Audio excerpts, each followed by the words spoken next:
देखिए, सर्वप्रथम तो हम अपने नेतृत्व का और माननीय मुख्यमंत्री जी के प्रति आभार व्यक्त करेंगे कि उन्होंने पुनः मुझे मंत्रिपरिषद में शामिल किया है और बिहार के लोगों के लिए और बिहार की प्रगति के लिए काम करने का अवसर दिया है। नगर विकास विभाग एवं इंफॉर्मेशन टेक्नोलॉजी दो महत्वपूर्ण विभाग की जिम्मेदारी मुझे दी गई है।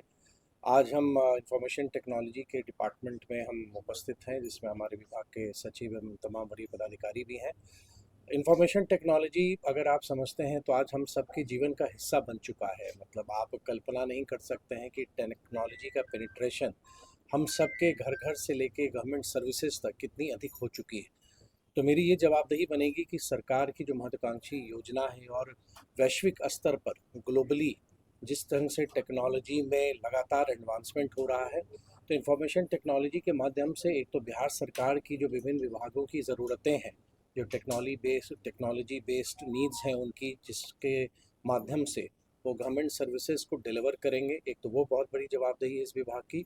साथ ही साथ जो हमारी नीति है, जो हमारी आईटी पॉलिसी है, उसके तहत इन्वेस्टमेंट को हम आकर्षित करें, क्योंकि आप अवगत होंगे कि टेक्नोलॉजी में जॉब क्रिएशन की बहुत ज़्यादा संभावनाएं हैं और विशेष तौर पर बिहार जैसे राज्य में, जहाँ का हमारा स्ट्रेंथ हमारे युवा हैं, हमारा ह्यूमन कैपिटल है।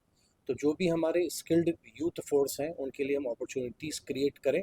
और मेरा एक बहुत बड़ा उद्देश्य या यूँ कहें कि एक विजन होगा कि बिहार को भी आईटी के क्षेत्र में, आईटी की दिशा में, कि लोग बिहार की भी गिनती करें, बिहार भी एक प्रिफर्ड डेस्टिनेशन बने इन्वेस्टमेंट्स के तौर पर, कि यहाँ पे लोग बड़े बड़े निवेश आएँ आईटी के क्षेत्र में, जिससे बिहार का विकास हो और बिहार के लोगों को यहाँ पर अपॉर्चुनिटीज़ मिले।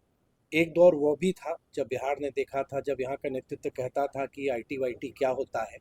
वहाँ से उस रेमिंगटन टाइपराइटर से बिहार की यात्रा जब 2005 में एनडीए की सरकार बनी, तत्कालीन मुख्यमंत्री नीतीश कुमार जी के नेतृत्व में, आज वहाँ से हम विश्वान से लेके सेकलैन से लेके आज हम आर्टिफिशियल इंटेलिजेंस की भी बात हम करते हैं। हर एक विधानसभा क्षेत्र में डिजिटल लाइब्रेरी की स्थापना की दिशा में हम आगे बढ़े हैं। तो बिहार का जो ये जर्नी है, बिहार का जो ट्रांसफॉर्मेशन है, उस ट्रांसफॉर्मेशन को तीव्र गति से हम आगे बढ़ाएंगे, यही मेरी कोशिश होगी। सर एआई को लेकर सर क्या योजना है?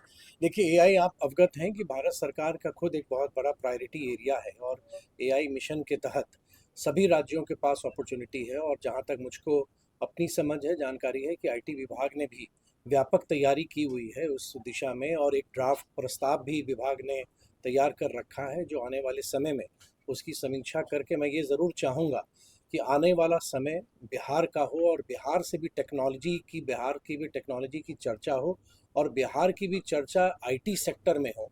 और आप इस बात से भी सहमत होंगे कि बिहार की बहुत सारी प्रतिभाएं देश स्तर पर और वैश्विक स्तर पर काम कर रही हैं। उन सब की इच्छा है कि बिहार भी आईटी सेक्टर में बिहार का नाम हो, बिहार भी आगे बढ़े। सर कल जो प्रधानमंत्री ने कहा है देर रात को कि अब वर्क फ्रॉम होम जैसी जो सुविधा है वो फिर बहाल करनी पड़ेगी, आपको लगता है बिहार में भी उसकी संभावनाएं बढ़ रही हैं? नहीं देखिए, एक तो जिस तरह ये से वैश्विक रूप को लेकर। नहीं देखिए, एक तो ये पोस्ट कोविड तो ये एक परिचालन हो ही चुका है कि अभी भी आप देखेंगे कि बड़ी बड़ी कंपनियां अपने कर्मचारियों को ये अवसर देती हैं कि वो चाहें तो वर्क फ्रॉम होम कर सकते हैं। ये एक ऐसी चीज़ है जिसने पहले कभी रियलाइज़ नहीं किया था कि वर्क फ्रॉम होम भी हो सकता है। या जितने मीटिंग्स होते हैं जो फिजिकल मोड में होते थे, वर्चुअल मोड में होने लगे हैं।